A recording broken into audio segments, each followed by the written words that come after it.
In this video, I'm going to show you how to create a holistic rubric to add to an assignment. If you scroll down to your module where you have an assignment that you want to add a holistic rubric to, you can select that assignment, go to the gear to change the assignment settings, and when you scroll down to the additional tools, you'll see where you can add a grading rubric. So where it says use grading rubric, you'll want to click this hyperlink for add a grading rubric. Now, there are a few options that you can choose from. You can choose one of the rubrics that you've already created to add to the assignment. You can generate a rubric, or you could create a rubric. I'm going to show you how to create a holistic rubric using the create option up here in this video. So if I click create, I'm going to call this my holistic rubric. And the first thing that I want to do, because I want this to be a holistic rubric, is I'm going to eliminate the different criteria.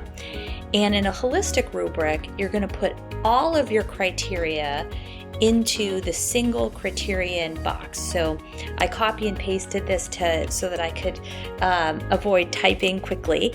And you can see that for my learning log, I want to see that students have some content. They identify and define a specific concept. They have some evidence. They provide multiple well-selected examples from the data. And then also that they have some professional presentation, that they're meeting those requirements, that they are double spacing, no more than 2 pages, the presentation is clear and professional. So you can see that in the holistic grading rubric, you have all of the criteria bundled together. Then I'm going to have to set this at 100%, so that all of that criteria is going to be what's used to evaluate the assignment. And then you can just leave these boxes up here. You can change them to be how you want them to named. So I'm going to say target, acceptable, approaching expectations, and just scroll over a little here, beginning. Try to keep things, generally speaking, naming where we are developmentally, as opposed to in my own rubric saying what isn't there.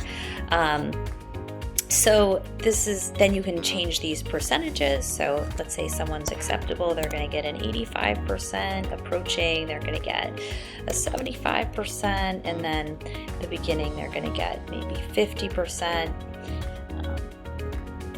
So you can adjust these.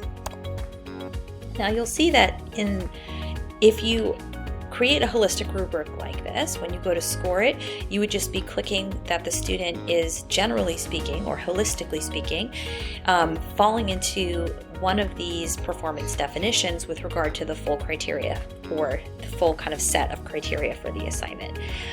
These are a very quick way of grading assignments on a rubric. They don't provide as nuanced feedback to the student, because they don't get feedback on differences from criterion to criterion on their work. But for some assignments, this might be the right setup for you, and for some work that you're doing with students or want them to get feedback on. You can, of course, choose if this is going to be a percentage rubric, a percentage range, a points, or a points range rubric. If it's points, you'd be putting the number of points. If it's a percentage, you're going to be putting the percentage here, and then elsewhere. I'll show you that in just a second. After saving the rubric, you say how many points that's going to be totaling up to, and so that the percentages would then calculate to that number of points. So if it was a 10-point assignment and you set it at 10 points, they get 10 points for this, 8.5 for this, 7.5 for this, 5 points for that. You'll save this rubric to add it to your assignment. And then you can go ahead down here and find it, and you can add it. And then, as I mentioned before, you can say how many points that assignment is worth as a total. So I had suggested 10 in my example, but you could also, because it's a percentage rubric, change that total number of points, and the rubric would just calibrate the percentages to add up to the total number of points.